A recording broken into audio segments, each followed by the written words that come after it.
भवानीपाटना सहर में शीतल षष्ठी शिव विवाह आडंबर सहकारे पालित होउछि। शनिवार ज्येष्ठ मास शुक्ल पक्ष पंचमी तिथि सहरर बाबा भवानी शंकर, बाबा भंडेश्वर, बाबा जलेश्वर, बाबा बालुकेश्वरंकर विवाह महोत्सव हर्ष उल्लास मध्य आध्यात्मिक परिवेश संपन्न होइछि। परंपरा अनुजाई बाबा भवानी शंकर और बाबा भंडेश्वर महादेव को एक सुसज्जित विमान में विराजमान करी घंट घंटा निशान मादल और संकीर्तन ताले ताले बाबा बरात भंडेश्वर मंदिर बाहरी राजप्रसाद अभिमुखे यात्रा करिथिला। सहर परिक्रमा करी बाबा बरात राजप्रसाद रे पहुँचवा पर उभय भवानी शंकर और भंडेश्वर बाबा को बाटबरण करी श्री गोपीनाथ मंदिर को निया जाइथिला। गोपीनाथ मंदिर रे माता पार्वती सहित संपूर्ण वैदिक रीति रे देव विवाह कार्य संपन्न होइथिला।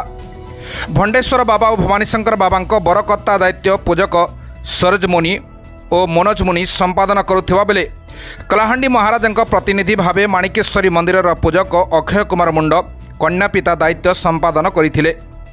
कलाहांडी राजमाता पद्ममंजरी देवी और महाराणी ऋतुज कुमारी देवी नवविवाहित देवदंपति को दर्शन करी बंधापना करथिले।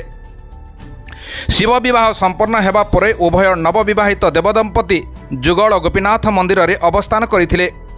रविवार ज्येष्ठ शुक्ल पक्ष षष्ठी तिथिर संध्यारे नवविवाहित देवदंपति जुगल को विमान रे विराजमान कराई नगर भ्रमण कार्यक्रम रही।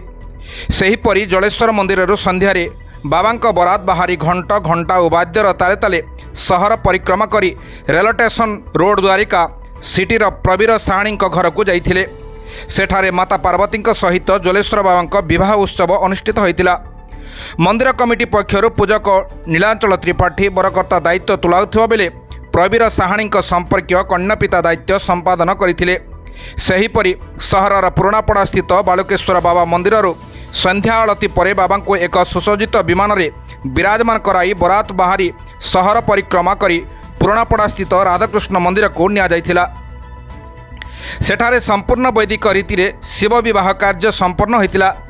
प्रणब प्रधान और तांको धर्मपत्नी सीमा मित्तल बालकेश्वर बाबा बरकर्ता दायित्व तुलाइथिबा बेले सिद्धार्थ नायक और तांको धर्मपत्नी कन्यापिता दायित्व संपादन करथिले।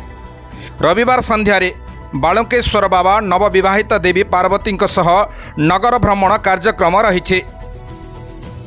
स्टेट हेड शिव नायक रिपोर्ट, निर्मल टीवी।